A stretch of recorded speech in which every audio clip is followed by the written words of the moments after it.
the newsagents. Actually extended news night. You call an election, out comes the megaphone, out comes the soapbox, and out comes this. The Sun backs Blair.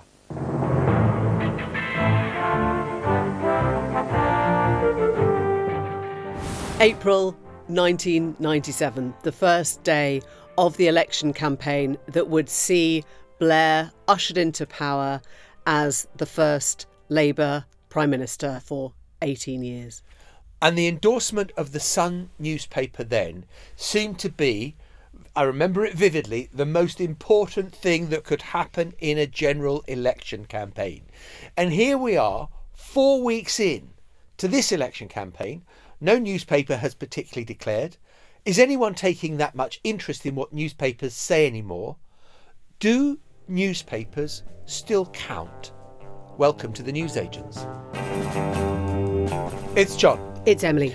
And if you take your mind back a really long way, there was that famous hubristic declaration from the Sun newspaper after the 1992 election, I know, a million years ago, where the Sun said it was the Sun what won it. The Sun claimed to have been such a powerful force in British electoral politics that it determined that John Major had won the 92 election and Neil Kinnock had lost. And a cataclysmic moment nearly 2 decades on, when Gordon Brown thought he had retained the Sun's support, only to find out right in the middle of his own conference, just before he went to make the leader's speech, that Rebecca Brooks of the Sun had switched allegiances and was backing Cameron with a headline, "In Cameron We Trust."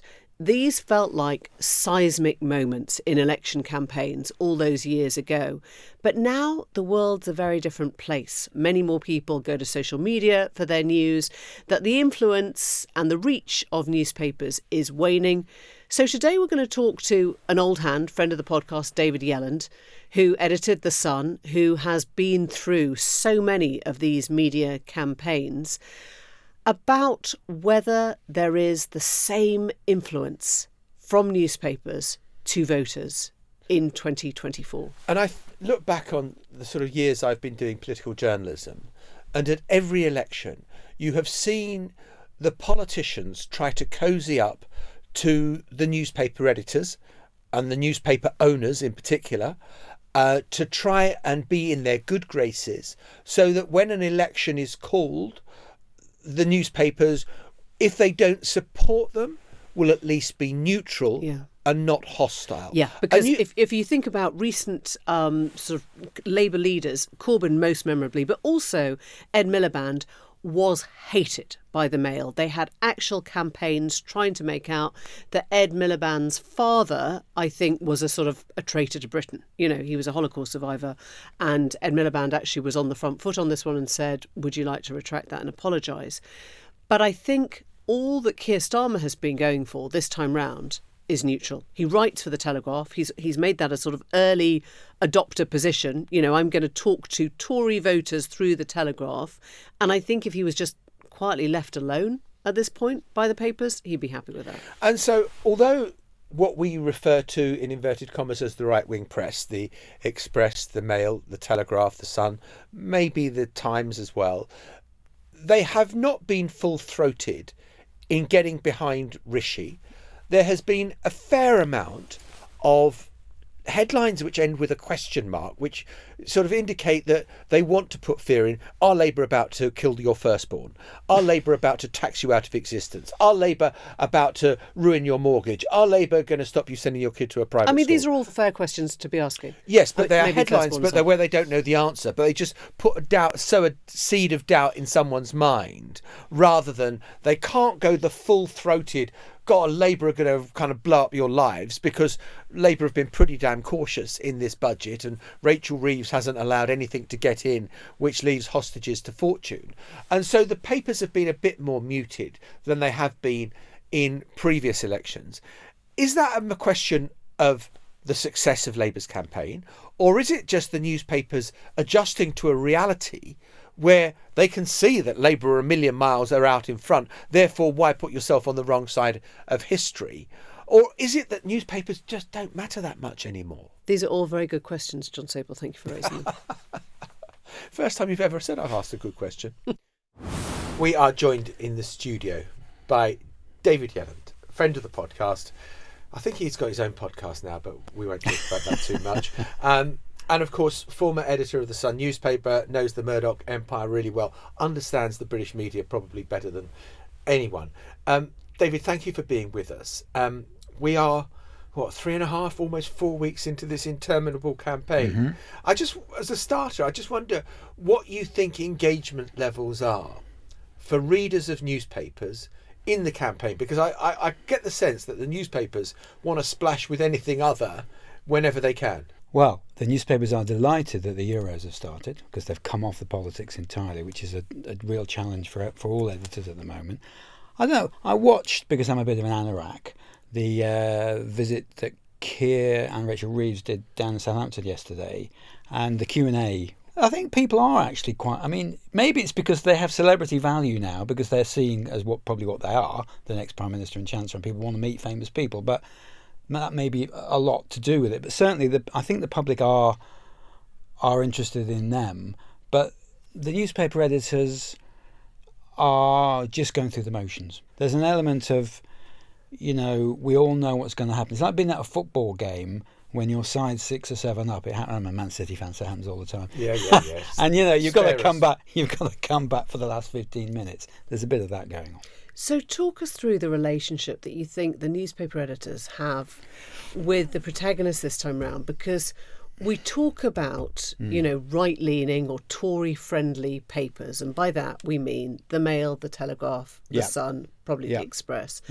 And yet they're struggling at the moment, aren't they? Because they're looking at Rishi Sunak and thinking, why do we want to get behind somebody who's probably going to be a massive electoral loser? I think most of the big right-wing newspapers are fighting the next battle already, which is the battle about net zero, about immigration, and culture wars, and it's aligned with Farage against the incumbent Labour government, and that's where the Telegraph is, and that's where the Mail is already, and to a degree the Sun, even though the Sun may endorse Keir, they're already fighting this big next war, which you're seeing in Europe as well.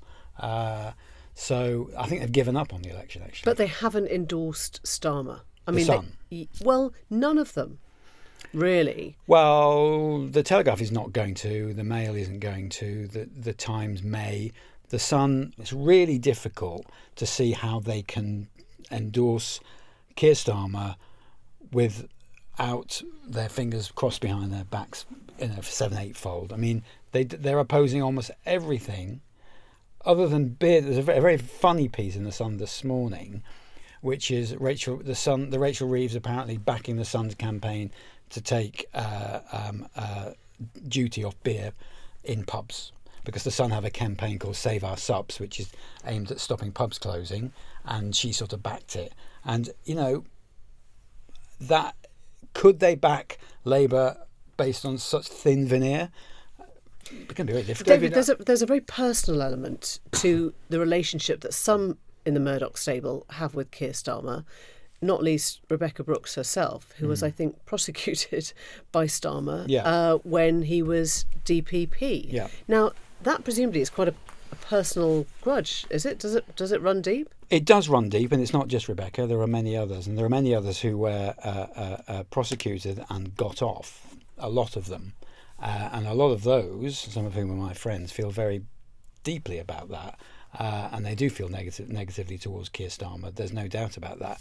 And I'm sure that Rebecca does as well. 3 or 4 years ago, I thought it was impossible, actually. I couldn't see the Sun ever backing Keir Starmer for that reason. But as the years go by, things change, So that's so interesting, because I go back to the 97 election. Yeah. And Labour went out of its way to court the right-wing press, and they were cock-a-hoop when the Sun came out and said that they were backing Blair.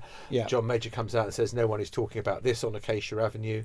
John Sopel, young correspondent, was dispatched to Acacia Avenue to speak to people about whether they were talking about it or not. And they were trying to neutralise the Mail, which they largely did. I mean, the Mail didn't come out in favour, but there were sympathetic columnists, Paul Johnson, etc. Do you get the sense that Labour this time have made the same efforts to go after, to court the media barons? Or do they think, you know what, media barons, who cares? There are some people around Keir Starmer, oddly the older ones, that have spent a lot of time trying to court these papers. Personally, I don't know why they've done that. Who are you talking about? Like Pat McFadden or? I wouldn't name names, but not the younger ones, the older ones, because they're sort of going through the motions. This is what we do when Labour get elected. These are the things you have to tick that box. Does that include Blair? So what do you mean? I mean, would he be one of those telling I doubt Starmer it very to get much. out and No, I don't think so. I think the opposite, actually. Right. Look, they were very... I mean, I was obviously there at the time. Yeah, of I was in New York. Actually, I came back the year after Tony Blair was elected. But they were very different times. There were policy alignments between the Sun and Tony Blair. Northern Ireland was the biggest one. People forget, where we were in 98. For the Sun to come over and say, you can start to release Republican prisoners and we're not going to put it on the front page, which is what we did. So we became part of that peace process. Sure start. The NHS, there were serious philosophical and political reasons why the Sun backed Tony Blair. Now, I can't think of one policy that Keir Starmer has that the Sun is in alignment with. And that's the problem. So help me understand something else then, which is that, my understanding of Murdoch is that he obviously wants to back a winner. He doesn't want to kind of put his empire at odds with whoever's going to be a new and powerful Prime Minister. If you have got Keir Starmer about to sweep to power with some colossal majority, then surely you want to make a friend of Starmer beforehand with an endorsement or whatever, or at least very neutral coverage of him, so that you don't run into kind of policy difficulties later on where Starmer thinks, I owe you absolutely nothing, you're going to get both barrels. Well, look, Keir Starmer may be Prime Minister for 10 years, and it's entirely possible that Rupert Murdoch's still with us when that at the end of that 10 years, his mother lived to 100 plus. So, yes, he won't want to be the wrong side, and I think the Sun will back Keir Starmer in the end, because you may as well be on side and appear to be on side, and from Labour's point of view as well, you may as well have the backing. It's like sort of the only two people left in the dance hall on a Saturday night. They may as well have a dance. It's that. It's not a real marriage. There's no philosophical or political. But to go back to where you started, David, if they actually think that they're already fighting the next election, which isn't in 10 years' time, it's in 5 years' time, then they could start endorsing reform policies or reform-type policies, expecting a harder Conservative party to emerge from, whatever happens in the election. Do they then just not bother with Starmer and say, we're going to get on to fighting the election in 5 years' time for whoever isn't Starmer? It's going to be very difficult for the Sun to do nothing. The Sun has to at least appear as if it's in control. Now, there's another big thing which you've hinted at, which is Europe and the EU. Even in today's Sun, there's a piece quoting Lord Frost, remember him, saying Starmer and Reeves are too close to the EU and they're going to take us back in. If towards the middle of the first term of a Labour government, it becomes obvious there's no growth without an alignment with the EU, which I personally think is what was going to happen. And look at the demographics. You're going to have maybe 80% of the country pro-Remain. Look at the ageing population. The people who voted to leave are older. Labour are going to drop the voting age to 16. And I think I did some work on these numbers yesterday, actually, for our own podcast. I think sort of between 70 and 85% will be pro-Remain by the end of the first term.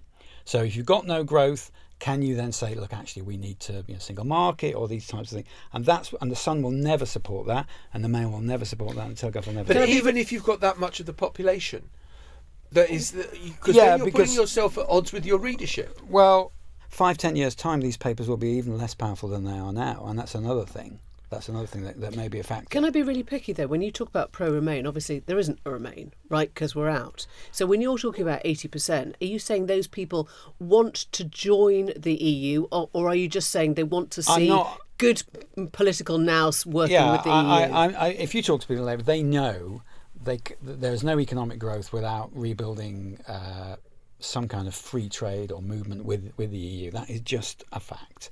And I'm not saying we would go back into the EU, but I think we're going to see, in a way, Lord Frost's right. We're going to see quite quickly those kind of moves realignment. We're going to see Keir Starmer and Rachel Reeves in Brussels a lot more. We're going to see more, And all I'm saying is that's the next battle, because at the moment, I mean, it's funny. It's you know, I mean, you say the next battle. Honestly, I can't remember when we weren't fighting that battle. It's extraordinary, isn't it? It is extraordinary, but at the moment, there's a sort of like a fake wars going on, really, because it's so obvious that Keir Starmer's going to be elected. The real battles are going to come after the election, and you know, it's all very well saying the Sun might not be that important. Just look at the staff of the Sun. I mean, I know what it's like to edit the Sun and be almost the only Labour supporter in the village. The rest of the staff before I got the job, Stuart Higgins was editing the paper. He didn't want to back Labour. No, he backed them in '97. He backed them in '97. There was nobody on that paper at the time, apart from Rebecca Wade, as she then was, who just come over as deputy editor. There was nobody else. You know, so when I got the job, I used to wish there was an elevator in the office so I could get out without talking to the staff. So, David, you said something earlier on which really interested me, which was when we were talking about what the staff in Keir's office were doing in terms of trying to schmooze the newspapers. Yes. You said they shouldn't even bother. Why shouldn't they bother? They don't need them. Still? I don't think they need them. And I think the hostage to fortune issue is very, very important. We should remember how the Sun, Rebecca, God bless her, abandoned Gordon Brown in the most... I mean, she completely humiliated him at Labour conference by shifting to David Cameron. I actually saw Gordon that morning and he had no idea it was coming. The Sun shifted from Labour to David Cameron. There was the News International Party, which you remember was it was and remains one of the big parties at party conference. And she shifted thousands of papers that basically said we back Cameron. I can't remember what the headline was. And all the cabinet were in the room when the papers came in, and Gordon had to come in, and it was very, very humiliating. So, and he felt very, very let down by Rupert Murdoch, because he felt that he thought Rupert was a friend, and we need to remember that, because if you don't need the endorsement of a newspaper, then why court it? Because once you get it, if they abandon you, it can become a self-fulfilling prophecy. You know, and you feel like you owe them, right? They have power. I mean, it was in Cameron We Trust, this kind of deeply religious headline she came up with, I mean, right? exactly. That's right. I mean, I was talking to Matthew Freud the other week, and he said he's quite close to Tony Blair, and he said that Tony Blair has said to him privately, you know, I wish we had not got that. It was a mistake to get because to get that I mean, when I was a political correspondent, Blair went out to Hayman Island in Australia, just to speak at the Murdoch conference. Yeah. I then accompanied Brown when he'd just become Chancellor, I think I'm right in saying, to go out to Sun Valley, Idaho, which involved taking a plane from London, Seattle, Salt Lake City, Salt Lake City, Boise, Idaho, and then a bus to get to this conference to make a speech to Murdoch executives, and then he flew straight back. But can I turn it upside down? Because what's happening now is that the next Murdoch generation, I hear what you're saying about his longevity, but Lachlan is not very interested in British newspapers, not interested in the Times, right? So the alternative is actually you've got, you know, Times editors going out to woo Lachlan right now, Lachlan Murdoch, and saying, please, please, please, just keep us going, right? It's a slightly different model. It's not even about political endorsement. It's kind of, you know, are you committed to running the Times of London anymore? Despite what I said about Rupert's longevity, and he may live to a very, very, very old age, this may well be the last dance, this election. You know, what we're talking about now, which is the Murdoch endorsement of the Labour Party, this may be the last time we go through this, because I don't think the Murdochs longer term are going to... They don't need British newspapers, they don't need the money. They're all multi-billionaires, and they don't need the hassle. So in a very real sense, the real issue here is, the real deciding factor in this election is not the newspapers. Who is it? Or has power become so diluted that nobody has it? I think one of the big things we're not looking at is what's happening in the younger generation. I mean, there's a lot today about whether the 18-24s are registered or not, but at least 2/3 of them are. You know, most polling seems to suggest that there's only 4% of that demographic going to vote Conservative if they vote. You don't have to be a genius to work out what's going to happen over the next 5-10 years. I mean, you know, so the press doesn't look at the young demographic. Do you know why?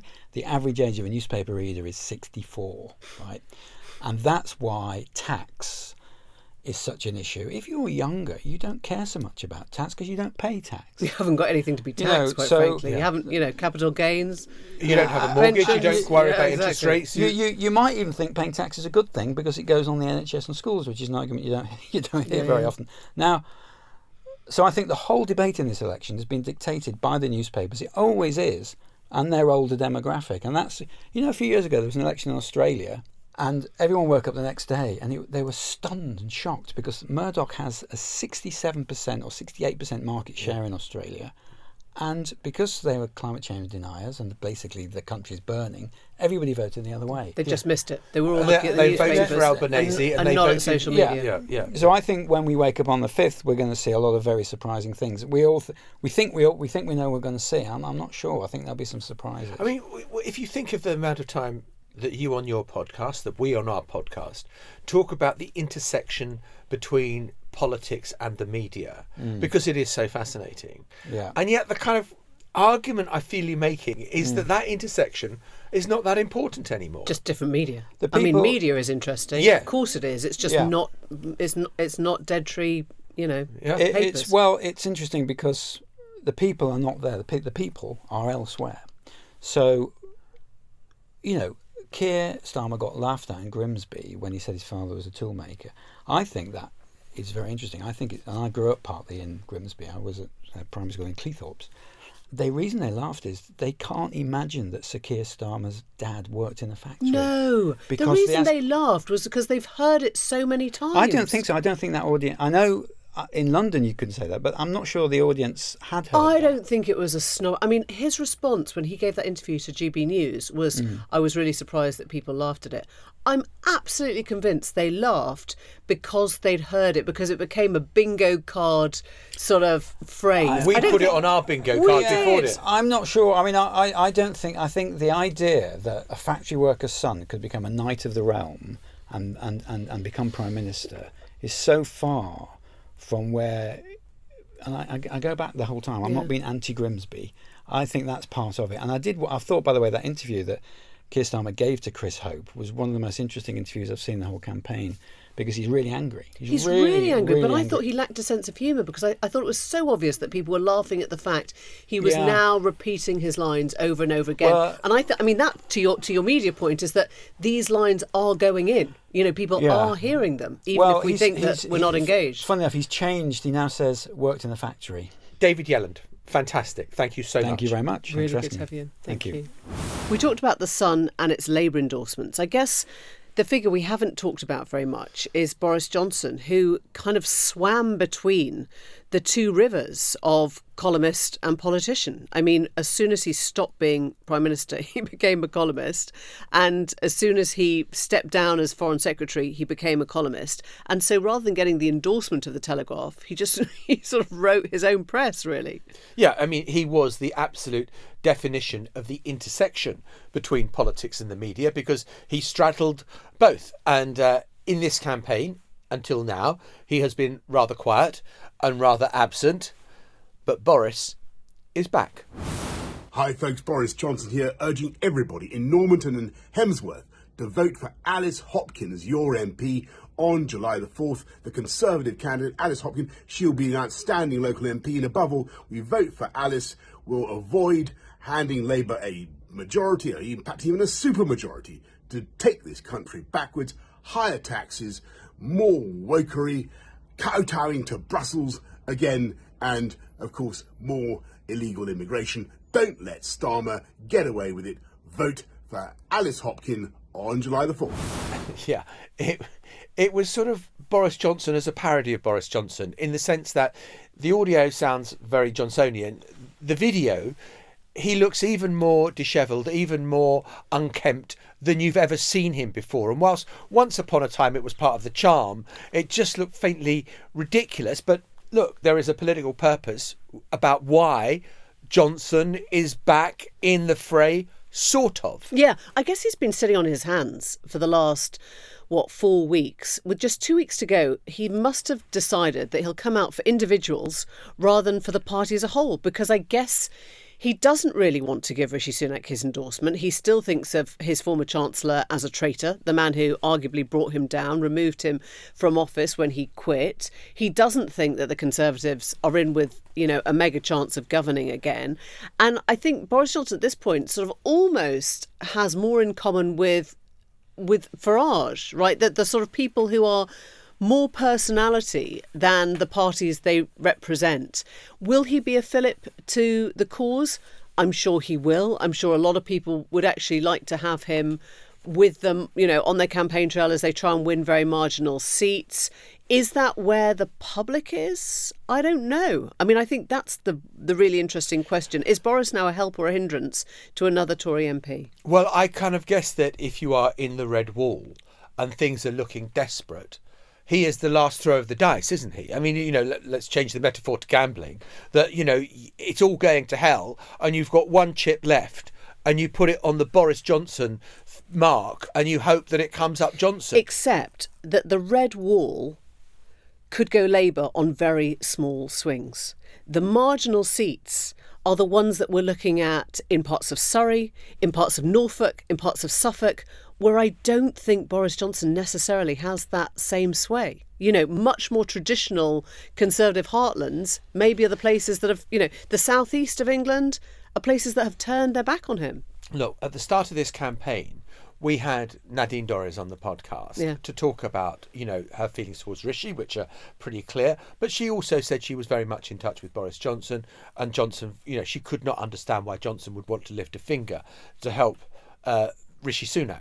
He's not lifting a finger to help Rishi Sunak. He's lifting a finger to help people who had remained loyal to him in the dog days of 2022. And those people who stood by him and didn't desert him are getting the kind of messages of endorsement.